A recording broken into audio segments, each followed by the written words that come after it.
My name's Charlie, and I'm the Offbeat Picker, and I'm a full-time reseller. And today, I'm going to show you some stuff that I got at the thrift store that I plan on selling. And it's about 2 bags from Goodwill and 2 bags from America's thrift store. So not a lot of stuff, but believe it or not, some of it's not Plush. Go figure. First, I'm going to show you this small stack of books in this DVD and tell you why I picked them up. First item, this is a Booba DVD. I don't know how this show got to be so popular. I don't know why. All I know is it was, and there was toys made, and the toys are creepy as all get out, and they sell well. So when I saw this DVD, I was like, that's probably worth looking up. One of the things that gave it away when I saw it on the shelf with all the DVDs was this PBS Kids sign right here. PBS movies for adults and television shows tend to be worth money sometimes on DVD, so the kids stuff can be as well, mainly because it's not overly mass produced as much as, like, say, a Nickelodeon DVD or a Disney DVD. But yeah, so this one I did open it up, make sure it's in there, because if you don't, you might get pretty sad when you get home. But yeah, it's a Booba DVD. If you see DVDs or toys of these creepy Boobas, pick it up. Make some money. I'm going to tell you why I picked up these books. I'm going to start with the one probably most people have heard of, Goosebumps. The R.L. Stine Goosebumps books do sell pretty well. Not always for amazing money, but if you can get a bundle of them together, and if they're in typically better condition than this is a little beat up, but they're usually worth picking up. You can make lots of them, and they sell pretty well that way. And in case you didn't realize, Goosebumps is written by an author named R.L. Stine. And R.L. Stine wrote lots of young adult horror books, and these are more for preteen kid books, but then he made the older books. There's the Fear Street collection, which is extremely popular. Lots of these little paperback Fear Street books can go for $12 to $20, not only depending on the title, but depending on the cover. I have found books that will sell better if they have a specific cover, because certain people just want the one that they picked up at the book fair when they were a kid, and that's the cover they want, and they will pay twice as much to get it. It sounds crazy, but it's just the truth. Nostalgia is what pushes most of my sales. It's people wanting things for weird reasons just because they remember it. So R.L. Stine books, I always pick them up. You can usually just tell by the side. They usually look about the same. They say Fear Street on the side, they say R.L. Stine on the side. And next to this, I happen to find this other book, and I've never heard of this author. I've never seen this title, but it said on the side, YA horror. So it's a young adult horror book, and it really seems like these young adult horror books tend to sell really well for me. I don't know why, but I mean, if I can pick up a book for $1 or less and sell it for $10 to $15 to $20 sometimes, that's worth doing to me. The other books I picked up was these Calvin and Hobbes comic books. They're not worth a lot, but usually you can get the paperback books at most thrift stores for $1 or less. And if you can get a stack of them, I usually wait till I have about 5 and then sell them for about $20. So you don't make a ton of money, but they do sell. They sell consistently. Calvin and Hobbes is just a fun comic book, so I always pick them up when I find them. Let's see. First thing I have in my Goodwill bag here is a plush. It is a Gund from 1985. I paid $2 for this guy. He's just a cute little gray bear. I'm sure he's going to sell for $15 to $20. He looks pretty clean for 1985. Like, he doesn't have that old vintage look, but I still picked it up and I love it. Here we have a puppet. I don't know what it is with me and puppets lately. This little guy was $2. Let's see, he's a Commonwealth 1989. So I'm sure this little guy's gonna sell probably $12 to $15. I'll make sure I put golf club cover in the title. That's a good way to sell plush puppets. Next we have a teeny tiny Winnie the Pooh, and I did pay up for this. I paid $3 for this, which is a lot, especially for a tiny plush, especially for a basic Winnie the Pooh. But the reason why I was willing to pay the extra was because he still has his tag. and this tag is probably worth more than this bear. There's probably a million random plain yellow Winnie the Pooh bears, but he still has his tag, which brings in that nostalgia. People look at this tag and they remember buying the toys in the 90s that had this coloring on the tags. This is what's going to make this guy sell, and that's why I was willing to pay up, and I did pay $3 for this teeny tiny Winnie the Pooh. I think probably $15 to $20 on him. I would not be surprised, and I swear it's just because of the tag. And I know that probably sounds really weird, but that's what's going to make him sell. Ooh, one of my favorite things in the world. Parachute material plush. If you find a plush and it is made or predominantly made of parachute material, make sure you pick it up. This guy, I don't see a price tag, so they probably charged me like $2. I don't see a price tag, but I am certain that this guy will sell in the $30 to $50 range. Parachute material plush. They got that scratchy filling. They sell so well. People love them. I don't know what it is about them that people love, but people love it, and I'm here for it. I'm here for anything that's going to make me money, and parachute plush are one of my favorite things that make me money. Okay, here's a hat worth picking up. This is a Masters hat. It is a golf brand, Masters USA. It's this little emblem embroidered. It looks like the United States with a flag in it. If you find t-shirts, polos, towels, hats with this Masters logo on it, you probably want to pick it up. I did pay $2 for this. I'm sure it's worth $20 to $30. I don't think I've ever found a visor before. I've found the polos before, and the polos are usually worth around $30 depending on the size and the color.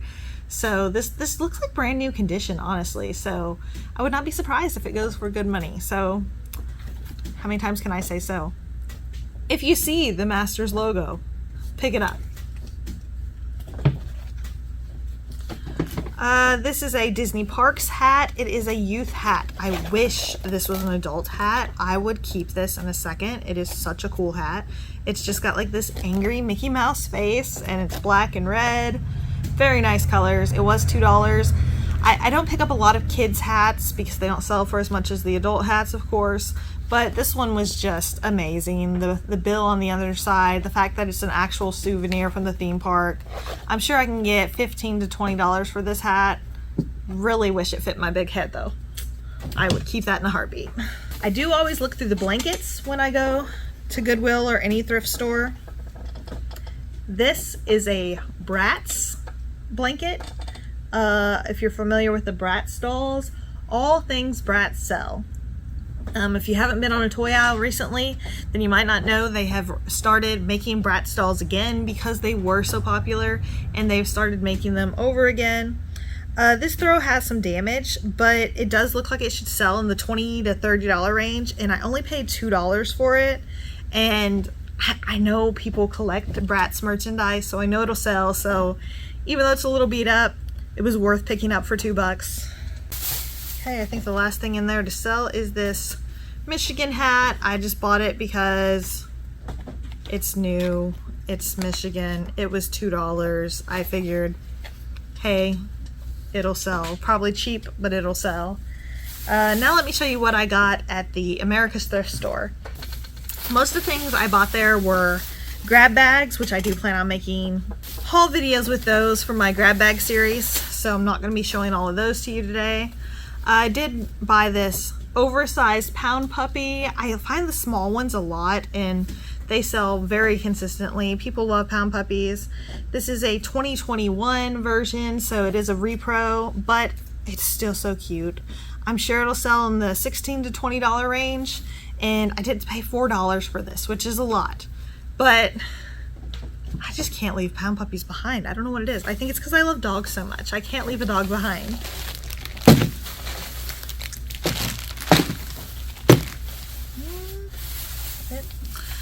These were some grab bags that aren't interesting enough to make a whole video off of, but I will show them to you real quick. I did pay $2 for this just because it's a vintage yo-yo. Vintage yo-yos are really easy to look up. Typically they'll say on them what they're called. You can look at the style of them to see what they're called. This is a butterfly style BAM soaring eagle yo-yo. It'll probably only sell for $12, but it'll sell, so I don't mind going ahead and buying something simple like that. This bag was $2, and the reason why I bought it is because of this Baby Shrek figure. If you find Baby Shrek toys, even the ones from like Burger King, I think is the one that had them in the Kids Meal toys, Baby Shreks sell for good money. People love Baby Shreks. Why? I have no idea, but they do. So if you see a Baby Shrek, a tiny baby green ogre, look it up.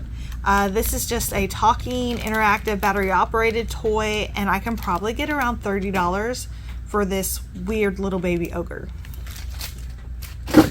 And then this bag I bought for $3, and it has some of the Beanie Baby figures in it. I don't know if you've ever seen those.